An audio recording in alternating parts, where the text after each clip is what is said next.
Health పాలసీపై BRS నేతలది తప్పుడు ప్రచారమని మండిపడ్డారు మంత్రులు. గత ప్రభుత్వ హయాంలోనే హెల్త్ పాలసీ ప్రతిపాదనలు రెడీ అయ్యాయని తెలిపారు.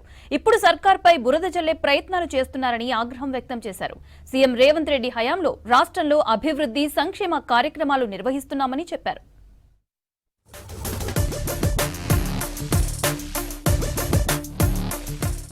తెలంగాణలో ఏఐ ఎక్సలెన్స్ సెంటర్ ఏర్పాటుకు ఆస్ట్రేలియాతో కీలక ఒప్పందం చేసుకుంది సర్కార్. సెక్రటేరియట్లో మంత్రి శ్రీధర్ బాబు, ఆస్ట్రేలియా అంతర్జాతీయ విద్యా మంత్రి జులియన్ హిల్ సమక్షంలో ఎంఓయూ జరిగింది. ఇందులో భాగంగా సర్కార్తో కలిసి ఆస్ట్రేలియాకు చెందిన డీకిన్ వర్సిటీ ఫ్యూచర్ సిటీలో ఏఐకు సంబంధించి సెంటర్ ఆఫ్ ఎక్సలెన్స్ ను ఏర్పాటు చేయనుందని తెలిపారు శ్రీధర్ బాబు. డిజిటల్ ఇండియా భవిష్యత్తుకు తెలంగాణ ముఖద్వారం కానుందన్నారు. పాలన, ఆరోగ్యం, విద్య, ఐటీ, లైఫ్ సైన్సెస్, వ్యవసాయం, critical minerals, rare earth metals రంగాల్లో పరిశోధన, నైపుణ్య శిక్షణ అందించేందుకు ఇది ఉపయోగపడుతుందన్నారు శ్రీధర్ బాబు.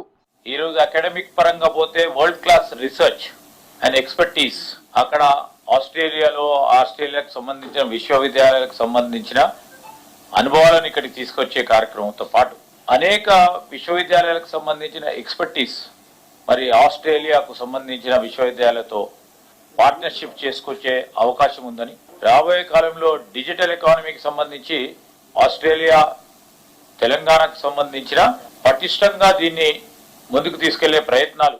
హిల్టుపై మాజీ మంత్రి కేటీఆర్ నోటికొచ్చినట్లు మాట్లాడుతున్నారని ఫైర్ అయ్యారు మంత్రి పొంగులేటి శ్రీనివాసరెడ్డి. గత బీఆర్ఎస్ హయాంలోనే హిల్ట్ పాలసీపై ప్రతిపాదనలు చేశారని చెప్పారు. మున్సిపల్ మంత్రిగా కేటీఆర్ తన వాళ్ల కోసం అడ్డగోలుగా సంతకాలు చేసి ఇండస్ట్రియల్ ల్యాండ్స్ ను కట్టబెట్టారని వివరించారు. ఐడీపీఎల్, బాలానగర్లోని ల్యాండ్స్ ను బీఆర్ఎస్ లీడర్లకు ఇచ్చేందుకు అడ్డగోలుగా సంతకాలు పెట్టారని చెప్పారు పొంగులేటి. గత ప్రభుత్వంలోనే జీవోలు కూడా ఇచ్చారని గుర్తు చేశారు.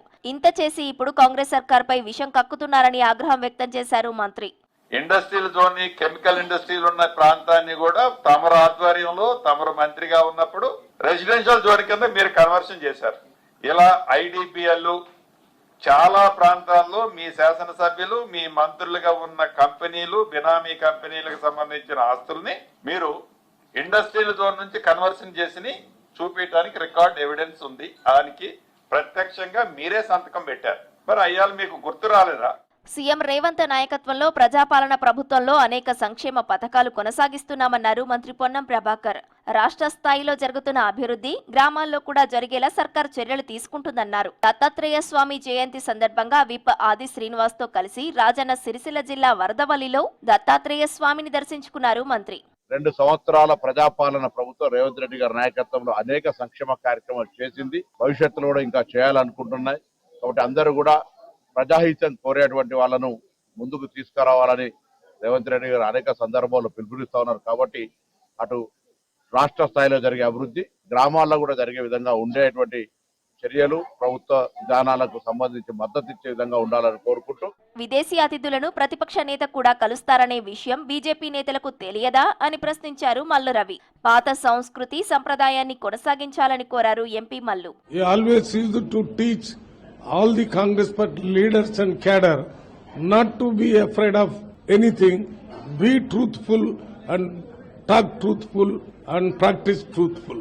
That is what is his philosophy. How can they say that he is lying? At no point of time he has spoken lies in politics. He is trying his best. పంచాయతీ ఎన్నికల్లో ఏకగ్రీవాలైన అభ్యర్థులను సన్మానిస్తున్నారు స్థానిక కాంగ్రెస్ ఎమ్మెల్యేలు. ఎన్నికలు జరిగే గ్రామాల్లో పార్టీ మద్దతుదారుల గెలుపు కోసం నేతలకు దిశానిర్దేశం చేస్తున్నారు.